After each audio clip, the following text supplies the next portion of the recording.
More than a year since seeing this video, since listening to agonizing parents. And my son was screaming. You could hear the agony and the pain from the video.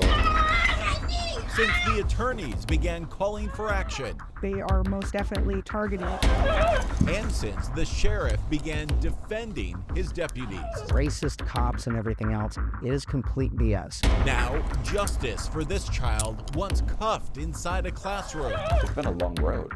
It has. This really is a first for the entire country. Yes, we think it is. We think it is the first. It first started for this 11-year-old black student with disabilities a day before Riverside County deputies came to his classroom at Landmark Middle School. Let's go. The child, we'll call CB, refuses to go to the principal's office for questioning. You're going to go to the office no matter what. And 28 seconds later, a struggle begins. Snatched him up out of his desk. They slammed his head to the floor. Officer, at least 3 times his size, pressed his neck down with the officer's knee on his neck and back. One officer was twisting his arms. Deputies then slapped cuffs on those arms. And the struggle continues for a full 6 minutes. Stop kicking. More. It's hard to watch that here and know he was in pain. To just think that this wasn't no violent crime that he was involved in. Deputies, in fact, reported that they handcuffed and detained his son after CB kicked one and then attempted to kick another. And that's why they handcuffed him. Was he a threat? No. Was he kicking officers? No. Should they have handcuffed him? No, they shouldn't have handcuffed him. He's only 70 pounds. Any trained police officer, only one of them should be able to handle a 70-pound kid. Does any child that small need to be handcuffed? Yes.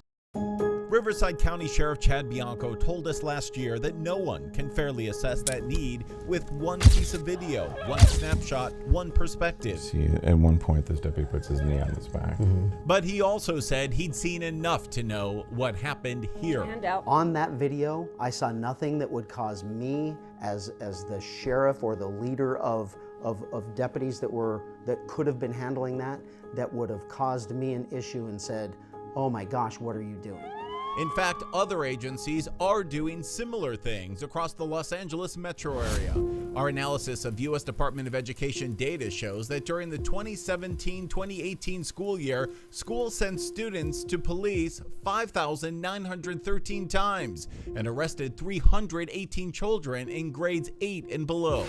The vast majority of those were not here in the city's core, where police arrested 119 students at LAUSD schools, but in the surrounding suburbs, where police arrested even more, 199 students. Closer to this case, here in Riverside County, police arrested 9 students and were called in a total of 1,747 times. And more specifically, here at Landmark Middle School, where this case actually happened, police were involved 208 times. Is there a problem at that school?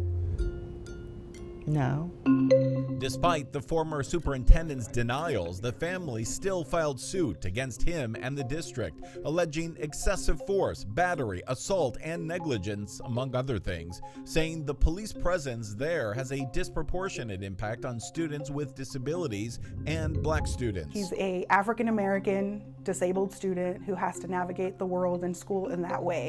Statistics show that he's at much greater risk of being a recipient of this kind of harsh discipline because of those factors. In California, the data shows police are 4 times more likely to arrest black students, nearly 2 times more likely to arrest Hispanic students, and more than 3 times more likely to arrest kids with disabilities. There is a racist tinge to how these policies are implemented against students. In court documents, Moreno Valley's own numbers say in the 2019-2020 school year, their disabled students were 8.9 times more likely to be restrained, and black students with disabilities were 3.81 times more likely than their peers. Is it racism? We think it is. Are your deputies racist? Absolutely, unequivocally no. And the sheriff disagreed with the attorney's own statistics that had said this issue was even bigger. Do you think that's possible? That is a disingenuous attorney that has done everything she possibly could to find a statistic that could make everyone say, oh my gosh, the racist cops. Oh my gosh, the racist cops. It's a defensive response, I think, to, not want to face the facts and really answer up to what's really happening. That sheriff had just watched the video that Yeah. you watched. Yeah, he should be fired. He could try to explain it off any way that he want to, but the facts is still gonna be the facts. The facts have now led a federal court to conclude the district's actions were a violation of students with disabilities' rights. It's now ordered Moreno Valley to work with the family's attorney to design a remedy with new policies and procedures to prevent this from happening again. He ordered us to meet together, the two parties, and to create a plan to bring them into compliance so that in the future, this doesn't happen. So this case is leading to help for thousands of others. Most definitely. And now Riverside County has also agreed to settle part of the case, despite what the sheriff insisted just last year. Are you gonna settle? Absolutely not. Are you gonna settle? Absolutely not. It feels like an emotional statement. They did settle. Is this enough for the family?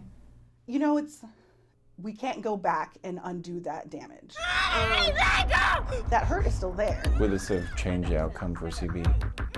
I think it would have. And that is some comfort I get very angry. to a family that believes no child should ever have to learn about handcuffs in school hallways. That kind of emotional trauma is gonna stick with him for the rest of his life.